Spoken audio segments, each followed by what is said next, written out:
ভাই আমার বন্ধুরা সংসার ভাঙার পথে, প্রেম করে বিয়ে করছে কিন্তু শারীরিক সম্পর্ক হয় না, কাউকে বলতেও পারে না লজ্জায়, প্রচুর অনলাইনে হার্বাল মেডিসিন নিছে, বিভিন্ন রকম ওষুধ ট্যাবলেট খাইছে, কোনো কিছু ভায়াগ্রা নিছে, কোনো কিছুতেই ঠিক হয় না।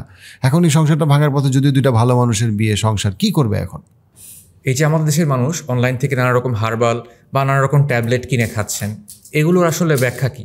এটার পিছনে তার কতটুকু বৈজ্ঞানিক ব্যাখ্যা আছে, এখানে ক্ষতির সম্ভাবনা কতটুকু, এটা কি আমরা আসলে জেনে খাচ্ছি কিনা? এক্ষেত্রে যারা বিক্রি করছেন তারা এই বিক্রিটা মূলত প্রফিট এর কারণেই করছেন, কিন্তু কেন করছে, ওষুধটা কীভাবে কাজ করে, এই বিষয়ে আমাদের বিস্তারিত কোনো জ্ঞান নেই। আপনার বন্ধুর কেসটাই ধরি, এরকম পেশেন্ট আমরা অনেক পাই, যার ডায়াবেটিস নেই, যার প্রেশার নাই, আর কোনো শারীরিক রোগ নাই, কিন্তু তার এই সমস্যাটা হচ্ছে।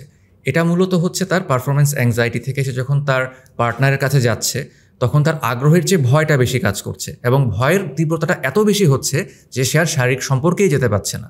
এমন একটা অবস্থায় সে প্রপার ডায়াগনোসিস ছাড়া যদি সে শুধু ভায়াগ্রা খায় তাহলে কিন্তু তার সমস্যার সমাধানটা হবে না। এমন ক্ষেত্রে আমাদের অবশ্যই একজন মানসিক রোগ বিশেষজ্ঞের পরামর্শ নেওয়া প্রয়োজন।